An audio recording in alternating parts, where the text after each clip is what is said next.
québécoise au lieu de rembourser la dette. Est-ce que c'est pas inévitable, M. Godbout, que s'il y a un gros pactole d'argent quelque part, une grosse pile de cash, il y a un politicien quelque part qui va dire « Moi, j'ai une meilleure façon de l'utiliser ». Et c'était pas inévitable, ça, cette chose-là, dès la création du fonds? C'était prévisible, en tout cas.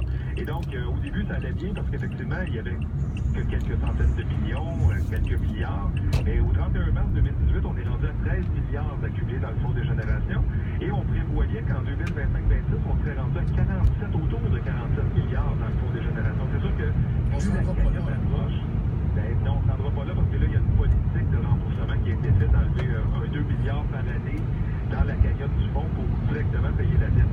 Mais c'est le but, quand même, de cette loi-là qui a été créée au départ, c'est on place l'argent, puis à terme, on rembourse la dette. Donc, l'argent ne peut pas servir à d'autre chose que rembourser la dette.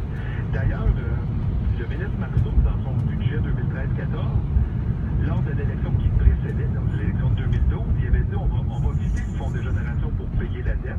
Et finalement, une fois au pouvoir, il ne l'avait pas vidé complètement, mais il y avait quand même plus d'1 milliard du fonds de génération pour payer la dette.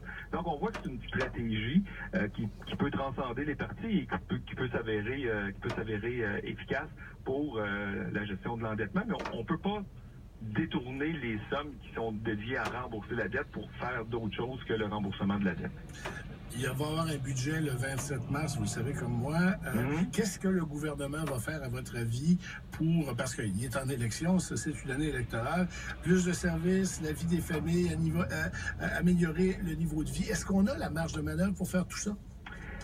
Bien, je pense que la marge de manœuvre a été pas mal ratatinée lors de la mise à jour économique de novembre dernier. Je crois qu'il en reste moins. D'ailleurs, je retiens aussi la recommandation sur la responsabilité que nous avons tous. À un moment donné, c'est bien beau de blâmer les autres, puis blâmer les institutions, blâmer le gouvernement, mais à un moment donné, il faut aussi se regarder puis se demander si nos actions sont appropriées compte tenu des circonstances, n'est-ce pas? Vous avez raison, M. Dark. Merci beaucoup. Merci à vous. Bien, au revoir. On s'arrête au retour, augmenter la limite de vitesse ces autoroutes de 100 à 120 km/h. Intéressant comme discussion, vous allez voir. 98.5, circulation. Midi 26, 0 degré centre-ville, Marc Fortin, centre de surveillance, La Fontaine vers Montréal, le bois de Barley. Opération Épaule, Jean Lesage Est, boulevard La Framboise, Saint-Hyacinthe, un accident voie gauche. Le réseau, actuellement, tout entretenu. Le Chevrolet Silverado 2018 avec son moteur puissant et son habitacle confortable et le tout pour affronter l'hiver québécois. Découvrez nos offres exceptionnelles à offrechevrolet.ca. Circulation 98.5. Ce samedi et dimanche, chez Rona, grattez et économisez de 15 à 100% sur tout achat de 100 $ ou plus en magasin. Ça commence à sentir les rénovations. Les conditions s'appliquent. Hey, mon entreprise est pas petite, elle voit grand. Grâce à la nouvelle carte Mastercard BMO Récompense pour entreprise, vous accumulerez des points de récompense sur chaque achat fait pour votre petite entreprise qui voit Grand. et obtenez 35 000 points de bienvenue tout en ne payant aucun frais annuel la première année. Pour adhérer ou voir les nouvelles cartes de crédit pour entreprise, visitez le bmo.com/entreprise. Qui voit grand. Quand votre banque voit le potentiel de votre entreprise, pas seulement sa taille, c'est l'effet BMO. BMO, ici pour vous. Des conditions s'appliquent. Là, ça a l'air que c'est bien à la mode d'avoir un groupe de concessionnaires auto. 10, 15, 20 concessions. Ben nous aussi, chez Vimont Toyota Laval, on a un groupe. C'est Claudine à l'accueil, Alexandre au service, Frédéric aux ventes, puis les 70 autres, là. On a peut-être juste un concessionnaire, mais ça nous laisse plus de temps pour s'occuper de notre beau groupe de clients. Présentement, notre groupe de un concessionnaire vous offre la Corolla CE 2018 à 45 $ par semaine. Vimont Toyota Laval, c'est tout un groupe. OK, groupe, go, go, go! Bonjour, passeport, s'il vous plaît. Voilà. Ah, je vous reconnais, vous, Grégory Charles. Ben oui, c'est moi. Ça vient de votre valise, ce son-là? Bon, je vais devoir l'ouvrir, s'il vous plaît. Ah, OK. C'est quoi ça? Ben, c'est du plaisir. Monsieur Charles, je vais vous demander de me suivre. Et y en a-tu trop? Il y a du plaisir dans l'air au casino. Un gros lot de 10 000 $ à gagner chaque jeudi au jeu des valises gagnantes et bien plus encore. Embarquement immédiat du 12 mars au 22 avril. Si vous avez plus, certaines conditions s'appliquent. Détails et dates de tirage sur caisse-dans-le-montréal.ca. Entrer chez Amel Honda, c'est être accueilli comme nulle part ailleurs. C'est faire l'expérience dès les premiers instants de tout ce qui fait de nous un véritable chef de file en matière de service. Passez nous voir, faites un essai routier et découvrez pourquoi vous êtes chez nous, chez vous, depuis 35 ans. À Saint-Eustache et sur amelhonda.com. On y vient de partout et on C'est l'événement épargné de 15 à 25% sur tous les planchers Mirage chez nos 7 détaillants de la région de Montréal jusqu'au 24 mars. Mirage, la marque numéro 1 en qualité. Détail à planchermirage.com.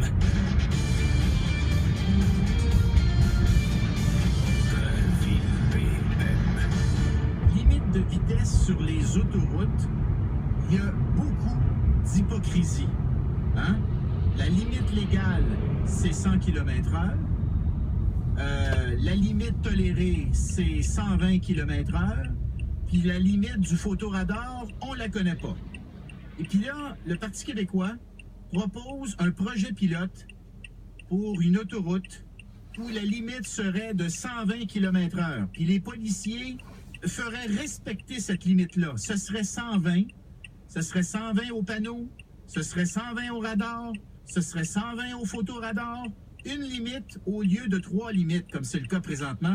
Martin Ouellette est porte-parole pour le Parti québécois en matière de transport. Bonjour. Bonjour Bernard. Pourquoi vous arrivez avec cette idée-là maintenant? C'est parce qu'on veut respecter le bon sens. Plusieurs personnes nous disent, lorsque je prends la route, c'est quoi la limite permise? Est-ce qu'il y a des risques que je me fasse prendre par la police si je roule 110, 115? Et là, ce que les gens nous disent, c'est ce qu'ils veulent, dans le fond. Est-ce qu'on peut appliquer la réalité? Tout le monde sait que sur l'autoroute, on peut rouler 119 sans se reprendre. Alors, nous, on y va avec une proposition assez pragmatique, mais on ne demande pas la vitesse, Bernard. On fait juste appliquer ce que tout le monde, ce que le bon sens nous dit. Sur l'autoroute, quand les conditions le permettent, rouler 120, c'est sécuritaire. Et ce qui est intéressant dans votre proposition, c'est que vous le feriez avec des messages lumineux, un peu comme on a en Europe, c'est-à-dire des espèces de panneaux qui peuvent, comment dire, s'ajuster au climat notamment. C'est-à-dire une grosse tempête de neige, grosse bordée de neige, c'est possible à ce moment-là de baisser la limite, mettons, de 120 à 115 ou à 110, et ça devient la limite qui est appliquée à ce moment-là selon les conditions météorologiques. Effectivement, on le voit dans plusieurs pays d'Europe, et la Finlande, elle, travaille différemment.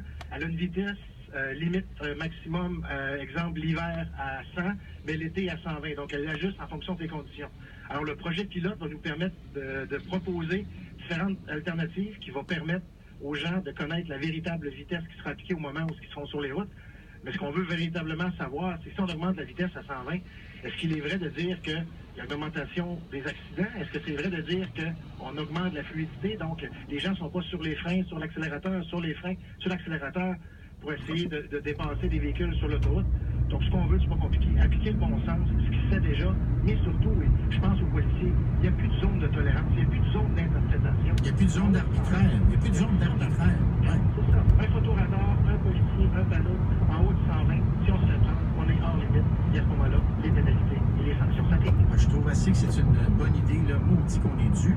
Alors pourquoi, j'ai le goût de vous dire, Martin Ouellette, pourquoi vous ne proposez pas ça pour l'ensemble du réseau autoroutier? Pourquoi y aller avec un projet pilote alors qu'à sa face même, ça a quand même plein de bon sens? On sait qu'on s'adresse à un changement de culture, notamment pour les comportements des conducteurs.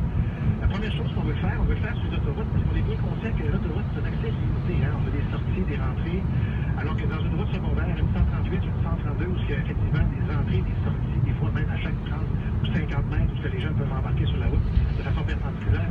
On pense que c'est pas approprié présentement d'arriver avec cette mesure-là. Donc on veut la tester, c'est-tu la 20 ou c'est-tu la 40? Le projet pilote va nous dire à quel endroit il y a le meilleur endroit pour tester, pour valider justement ces hypothèses. Est-ce qu'on a plus d'accidents? Est-ce qu'on augmente la fluidité? Est-ce que les gens adoptent leur comportement en fonction des conditions de la route? OK, mais qui déciderait, mettons, ça pourrait être la 20, ça pourrait être la 40, mais là, si on le fait sur toute la 20, là. Si vous décidez que, dans le cadre du projet pilote, c'est l'autoroute 20 qui devient le projet pilote, à ce moment-là, ça s'appliquerait sur l'ensemble de l'autoroute, n'est-ce pas? Pas juste sur un segment, là. Je pense qu'effectivement, si on veut vraiment élaborer et surtout mesurer l'impact que ça peut avoir, on ne peut pas faire ça sur 10, 15 km, là, minimum une centaine de kilomètres. Et moi, je priorisais une route où il y a beaucoup de trafic aussi, du trafic lourd, du trafic touristique, du trafic usuel entre Québec et Montréal. Et peut-être que dans certains cas, c'est la 20 où il y a plus de trafic lourd versus la 40. Nous, dans le fond, trouvons le meilleur endroit pour l'appliquer, pour avoir les meilleures mesures, pour que si effectivement c'est concluant, écoutez Bernard, on peut l'appliquer après ça sur la 30, sur la 15, un peu partout, dans tout le réseau du Québec. On veut se faire une tête, fini l'hypocrisie, c'est pas vrai que les gens ne roulent pas 110, 115 sur l'autoroute, c'est toléré. C'est clair. Bon, là, qu'est-ce que ça va prendre pour que ça se fasse, là? Parce que là, c'est quoi? Il y a un projet de loi présentement qui est en commission parlementaire, puis vous, Martin Ouellette, vous allez déposer un amendement à ce projet de loi-là. Puis là, c'est les libéraux, évidemment, qui sont majoritaires en commission parlementaire, là où, dans le fond, vous mettez un petit peu au défi André Fortin, le ministre des Transports, puis le gouvernement libéral, d'essayer ça, là. Absolument. Ça fait plus d'une décennie qu'on n'a pas touché à la sécurité routière. On a le projet de loi actuellement, on les avait déterminés sur l'étude article par article.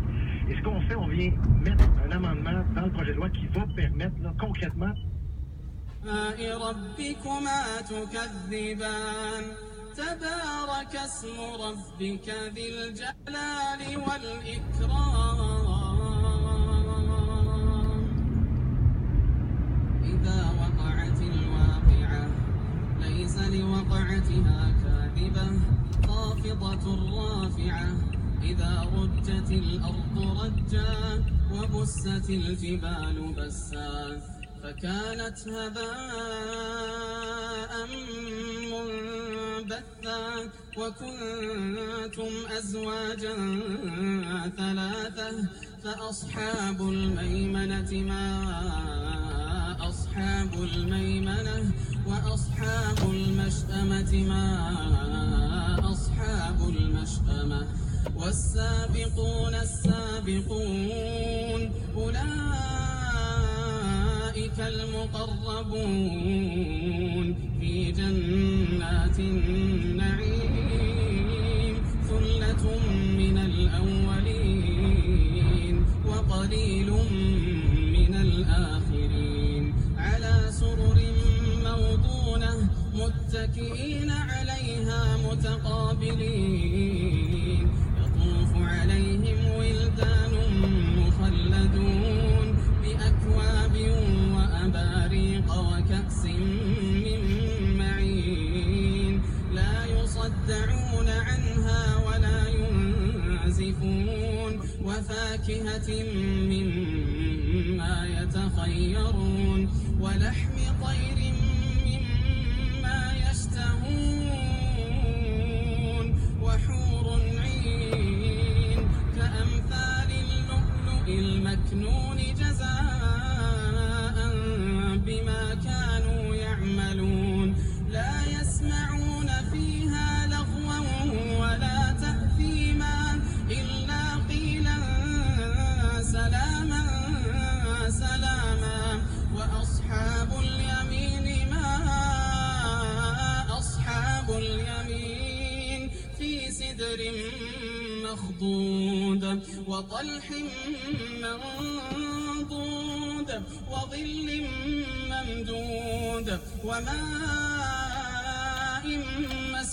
مسكوب وفاكهة كثيرة لا مقطوعة ولا ممنوعة وفرش مرفوعة إنا أنشأناهن إنشاء فجعلناهن أبكارا عربا أترابا لأصحاب اليمين ثلة من الأولين وثلة من الآخرين وأصحاب الشمال ما أصحاب الشمال في سموم وحميم وظل من يحموم لا بارد ولا كريم إنهم كانوا قبل ذلك